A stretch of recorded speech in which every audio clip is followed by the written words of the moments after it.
यह कहानी हमें हमारे जानकार ट्रक ड्राइवर के माध्यम से मिली है। जब वो हमें यह स्टोरी सुना रहे थे तो उनकी आंखों में डर साफ झलक रहा था और उनके लहजे से लग रहा था कि ये कोई मामूली बात नहीं थी। वो बार बार कह रहे थे कि भाई साहब, उस रात मैं अगर वो टर्न ना लेता तो जिंदा नहीं बचता। ट्रक, जंगल और वो जिन्न। भाई साहब, मैं 14 साल से ट्रक चला रहा हूं, लेकिन जो 2019 की सर्दियों में हुआ ना, आज भी दिल धड़क उठता है सोचकर। उस रात मैं जयपुर से झांसी की ओर माल लेकर निकला था। अकेला था ट्रक में। हेल्पर छुट्टी पर गया था और मुझे माल टाइम पर पहुंचाना था। रास्ता था कोटा होते हुए एक छोटा जंगल वाला शॉर्टकट जिससे मैं अक्सर जाता था। वो रास्ता दिन में तो ठीक लगता था, लेकिन रात में जंगल की खामोशी काटने को दौड़ती है। लगभग रात के 1:30 पर मैं उस रास्ते पर पहुंचा। सुरंग जैसा सन्नाटा। जंगल की सड़क पे चारों ओर कोहरा था।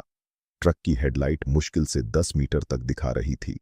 एफएम बंद कर चुका था, क्योंकि उसमें भी अचानक अजीब सी फुसफुसाहटें आने लगी थीं।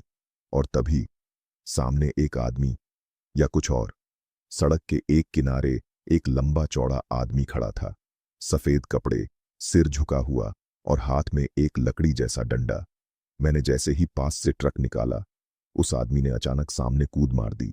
ब्रेक लगाते लगाते मेरा ट्रक रुक गया, लेकिन सामने कोई नहीं था। मैं नीचे उतरा, टॉर्च लेकर देखा।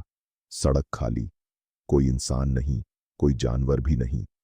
गूंजती आवाजें। मुझे छोड़ क्यों दिया? जैसे ही केबिन में वापस बैठा, ट्रक के अंदर से एक आवाज आई, तूने मुझे टक्कर क्यों नहीं मारी? मैं मरना चाहता था। मैंने पीछे देखा, कोई नहीं, लेकिन शीशे में कुछ पल के लिए एक चेहरा दिखा। लंबी दाढ़ी, जलती आंखें और जलती हुई सांसें। बॉडी गर्म, ट्रक ठंडा। अजीब बात यह थी, ट्रक का तापमान बिल्कुल ठंडा था, लेकिन मेरे शरीर से पसीना बह रहा था, जैसे मैं आग में बैठा हूं। और तभी ट्रक का स्टीयरिंग खुद ब खुद घूमने लगा, जैसे किसी ने पकड़ लिया हो। रास्ता बदला और जंगल और गहरा होता गया। जीपीएस गड़बड़ा गया था और ट्रक एक ऐसी दिशा में जाने लगा जहां कोई सड़क नहीं थी। पेड़ों की टहनियाएं ट्रक पर लग रही थीं, जैसे कोई रोक रहा हो। तभी ट्रक रुक गया और सामने एक खौफनाक जिन्न, एक 8 फीट लंबा साया, धुएं जैसा शरीर, जलती आंखें और बोलने का अंदाज, जैसे वो सीधे मेरी आत्मा से बात कर रहा हो। तेरा खून बहुत गर्म है, तेरे अंदर वो है जो मुझे चाहिए। मैंने जैसे तैसे हनुमान चालीसा पढ़नी शुरू की। गला सूख गया था, पर शब्द खुद ब खुद मुंह से निकलते जा रहे थे। जिन्न की चीख और ट्रक का झटका। जैसे ही मैंने 3 बार चालीसा दोहराई, वो साया एक तेज चीख मारकर हवा में उड़ गया और ट्रक को जोर का झटका लगा।